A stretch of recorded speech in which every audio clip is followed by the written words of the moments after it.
কালকে শুনছি যে ব্যাংকে নাকি কি গন্ডগোল হয়েছে, আসি দেখি অ্যাকাউন্ট চেক করে দেখি মাত্র 2 লাখ টাকা আছে, আর 6 লাখ টাকা নাই। এ টাকায় টাকা লই দিনের আলোর মতো সত্য, এটা হচ্ছে বাংলাদেশ জামাত ইসলামের ব্যাংক। আঙুরটি এক না গেছে কোন আঙুর টাকার দরকার, আঙুর টাকার দরকার, আমরা ভালো কিছু মনে করি কম করি মন মাছ বলি। হ্যাঁ 10 লাখ টাকা উঠবে, এখন এক টাকাও নাই।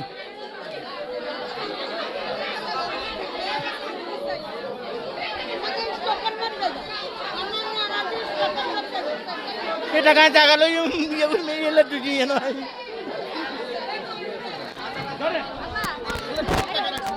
এগুলো ছেলে হাঁটাইছে বাইরে এই টাকা ওমান থেকে ওমান টাকা।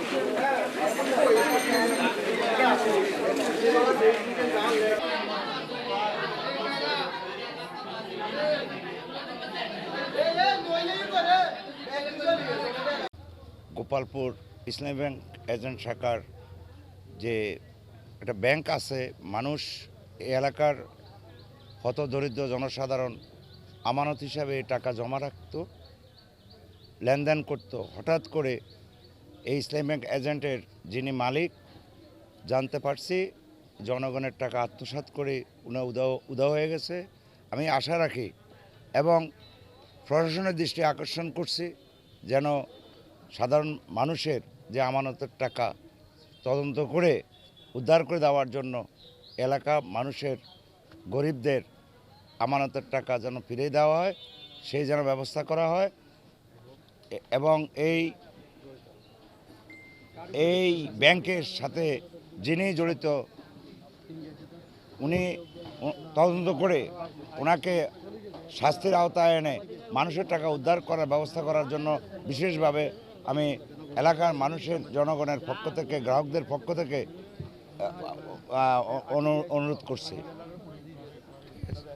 আমি গোপালপুর ইসলামী ব্যাংক এজেন্ট ব্যাংকের একজন গ্রাহক।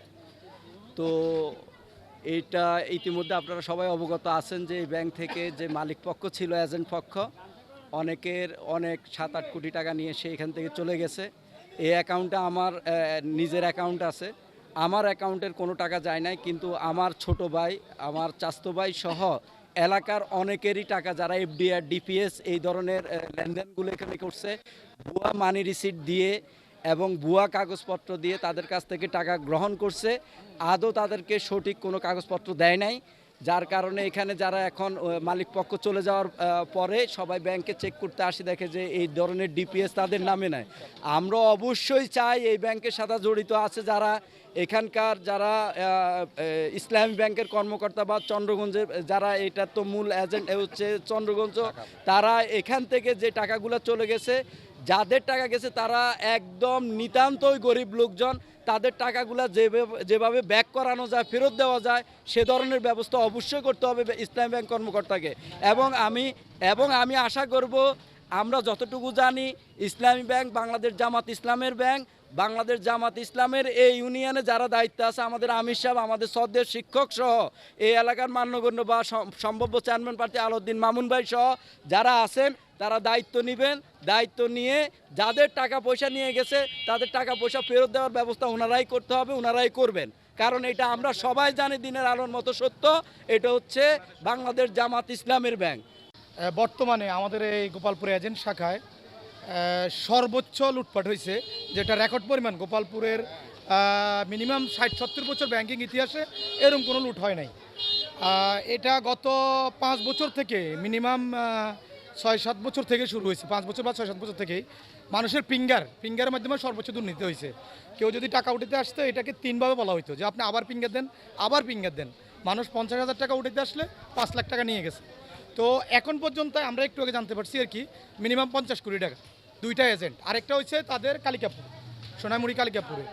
আর এখন আমি চাই, আমাদের এখানে কিছু নিরীহ মানুষ আছে, আপনার এই পান ব্যাপারী, যে উনি সর্বোচ্চ নিরীহ, এই বাজারে সবাই চিনে, চুড়ি তাগি বিক্রি করে উনি 1,10,000 টাকা জমাইতেছে, ওনার এই টাকাটা চলে গেছে। একটা ছেলে আছে রিক্সা চালক, 4.5 লাখ টাকা ঘর করার জন্য বিভিন্নভাবে লোন নিয়ে রাখছে, এটারও নিয়ে গেছে। তাহলে যারা হয়তো সামান্য প্রভাবশালী আছে, টাকা পয়সা আছে, তারা তো বাঁচার সুযোগ আছে, কিন্তু এই লোকগুলোর কি হবে?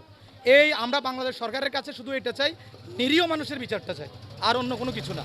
নিরীহ আমাদের অ্যাকাউন্টে ছিল 8,06,000।